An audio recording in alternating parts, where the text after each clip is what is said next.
A vida do torcedor do Manchester United não tá nada fácil, porque os caras sempre pensam que não dá pra piorar e o clube consegue provar o contrário. Eu já contei pra vocês, né, que esse daqui é o pior início de Premier League deles desde 1992. Um torcedor dos Diabos Vermelhos está viralizando muito nas redes sociais, pois ele vai completar um ano mês que vem, sem cortar o cabelo, e tudo isso é por culpa do clube. Em entrevista à CNN, Ilett falou o seguinte: em outubro comecei o desafio de não cortar o meu cabelo até que o Manchester United vencesse 5 jogos seguidos. Pensei que seria apenas uma diversão por alguns meses e obviamente durou muito mais que o esperado.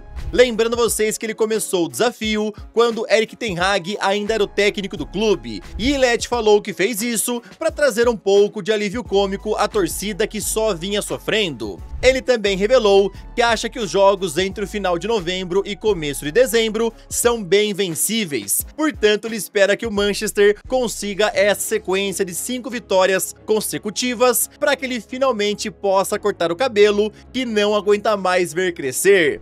Meus amigos, no começo ele comentou que queria fazer o desafio de 3 vitórias consecutivas, mas ele falou: não, acho que vai ser muito fácil o Manchester vencer 3 jogos, então vou colocar 5 jogos, tá? E ele tá se ferrando. Vai completar um ano sem cortar o cabelo e agora eu quero perguntar pra vocês: quando será que esse cara vai conseguir cortar o cabelo? Lembrando que o United precisa de 5 vitórias consecutivas, tá? Não importa a competição, precisa vencer 5 jogos. Por mais quanto tempo será que o Ilett vai ver o cabelo dele crescer? Eu sou o Todd, seja muito bem-vindo para mais um vídeo aqui no canal, onde eu vou te contar muito mais coisa interessante. Bora ver como é que foram os jogos de ontem. Teve aí Libertadores, teve também Liga dos Campeões, Douglas Costa está livre no mercado, a FIFA atualizou aquele ranking de seleções. Bora conversar sobre tudo isso e muito mais. Então, sem mais enrolações,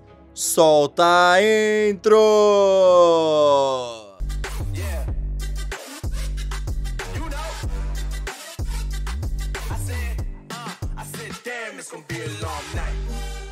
Ontem o São Paulo deixou o torcedor maluco, pois o time perdeu muitos gols contra a LDU pelas quartas de final da Copa Libertadores, e ainda levaram 2 gols, portanto o tricolor perdeu por 2-0. Esse resultado encerrou a invencibilidade são paulina de 17 jogos no torneio. A decisão da vaga agora fica para o Morumbis na próxima quinta-feira, e o tricolor paulista precisa vencer pelo menos por 2 gols de diferença para levar o jogo para os pênaltis. Flamengo meteu 2-0 no Estudiantes lá no Maracanã de forma bem rápida, com gols de Pedro e Varela. Tudo indicava que o time de Filipe Luís ia meter uma goleada para já matar tudo nesse jogo. Porém, no segundo tempo, Gonzalo Plata acabou sendo expulso num lance bem polêmico. E para piorar, o rubro-negro ainda viu o Carrilho diminuir para os visitantes. Assim, o placar terminou na vitória em 2-1. O jogo de volta é quinta-feira que vem lá na Argentina e o Flamengo joga por um empate. Com um gol marcado ontem, Pedro se tornou o 3º maior artilheiro brasileiro da história da competição, chegando a um total de 26, ultrapassando Fred e Palhinha. O Flamengo ontem ficou muito incomodado com a arbitragem por vários motivos, mas um dos principais foi a polêmica expulsão de Gonzalo Plata. Para quem não viu, o jogador que já estava amarelado foi dividir uma bola e acabou levando um chute, mas como seu pé estava no ar, o juiz entendeu que foi uma pisada e deu o 2º cartão amarelo, lembrando que o VAR nem foi chamado para verificar o lance. Em entrevista pós-jogo, o técnico Filipe Luís falou o seguinte: não entendo como o juiz pode ter tanta vontade de expulsar um jogador como ele expulsou o Plata. Isso está na minha cabeça e não sai. Gostaria muito que eles explicassem. Infelizmente, o árbitro quis ser o protagonista do jogo. Tem o pênalti do Lino, faltas com cartões amarelos, arrogância e prepotência extrema com os nossos jogadores e permissiva com o time deles. O Flamengo reclamou muito, né, que o juiz estava tendo 2 pesos, 2 medidas. Tava sendo muito duro, né, com os jogadores rubro-negros e tava aliviando a barra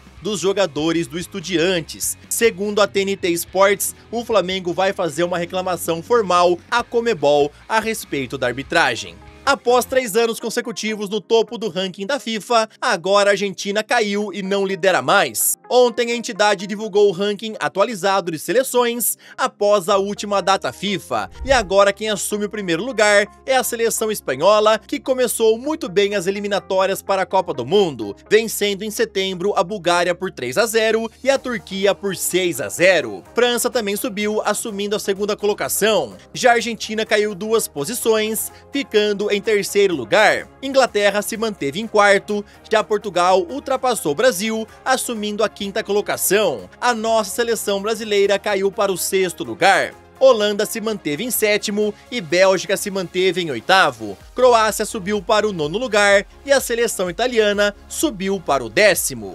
Agora, rapidão, queria te pedir aquela moral, deixa o like no vídeo, se inscreve no canal e também ativa o sininho. Aqui sempre tem vídeos novos para te deixar muito bem antenado em relação a esse esporte tão maravilhoso e amado por todos nós. Se você tá aqui é porque você ama futebol e eu quero te contar aonde é que eu faço as minhas apostas esportivas, que é lá na Blaze, plataforma somente para maiores de 18 anos e onde você sempre tem que jogar com responsabilidade e moderação. Lembrando que lá na Blaze tem odds ao vivo o tempo inteiro e a plataforma tem uma navegação bem fácil e prática, além de conter vários outros esportes além do futebol. Lá tem vários campeonatos, Brasileirão Série A, B, C, vários campeonatos bem interessantes, tá? Eu tô de olho particularmente nos jogos do Brasileirão desse próximo domingo e eu vou entrar na vitória do Mirassol contra o Juventude. Não tem como ignorar a campanha que o Mirassol tá fazendo, né? Os caras aí, por enquanto, são a revelação do Brasileirão. E também vou entrar na vitória do Flamengo, que vai receber o Vasco da Gama. Pronto, a minha aposta está feita. Clica no link do primeiro comentário fixado e vai lá conhecer a Blaze. E lá, faça suas apostas nos seus jogos favoritos. Ontem o Sporting atropelou o Kairat ao vencer por 4-1 pela Liga dos Campeões. Francisco Trincão marcou 2 vezes e os outros gols foram de Alisson Santos e Giovanni Kenda. O Frankfurt goleou o Galatasaray na Alemanha ao vencer por 5-1. Detalhe que os turcos marcaram 2 gols contra. Os outros foram de Uzun, Jonathan Burkhardt e Nauf. Copenhague e Leverkusen fizeram um jogo com 4 gols, onde no final o placar terminou empatado em 2-2. Clube Brugge goleou o Mônaco por 4-1, com gols de Tressoldi, Onidieka, Van Aken e Diakon. Marcus Rashford voltou a brilhar na Inglaterra e comandou a vitória do Barcelona em cima do Newcastle pela Liga dos Campeões. Ele abriu o placar aos 58 minutos e 10 minutos depois mandou uma paulada de fora da área para fazer esse golaço. Aos 90, Anthony Gordon diminuiu para os donos da casa e o placar terminou na vitória dos catalães por 2-1. Kevin De Bruyne foi muito bem recebido ontem no seu retorno ao Etihad Stadium,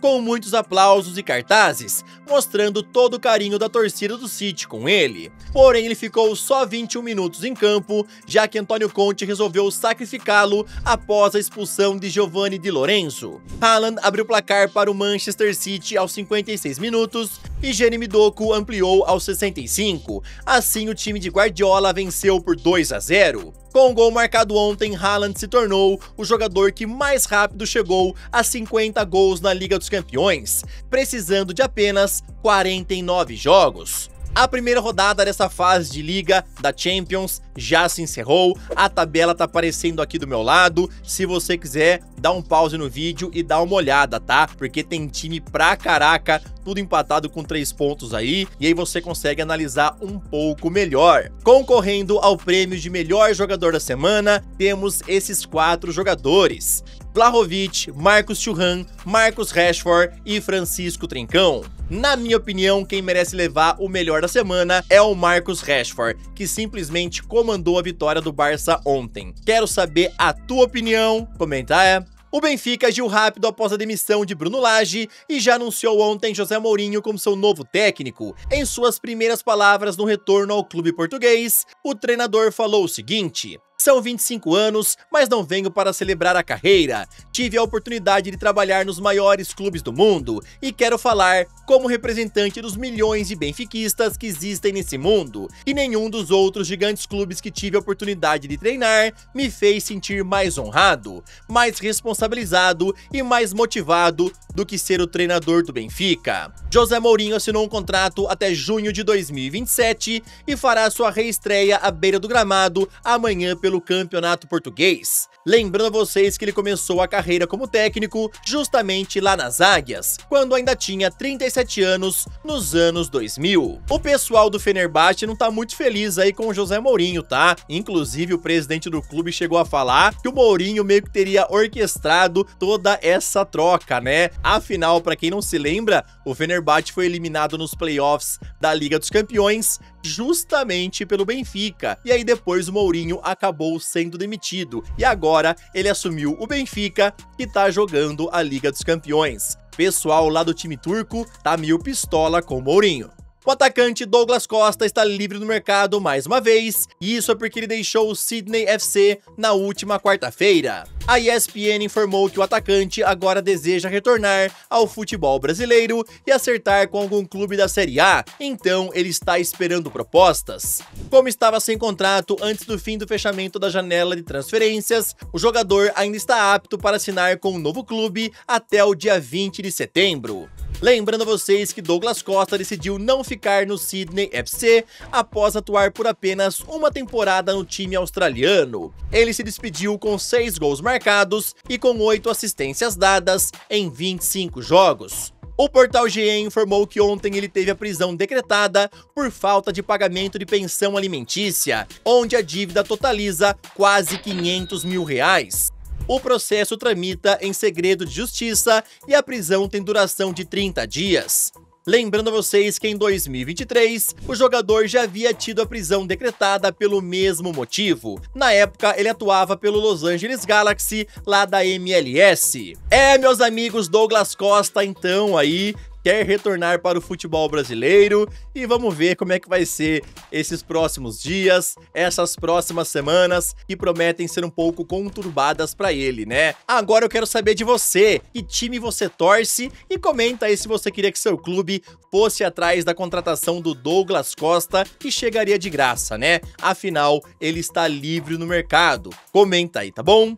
Esse foi o vídeo desta sexta-feira, espero que vocês tenham gostado, tamo junto, valeu e falou!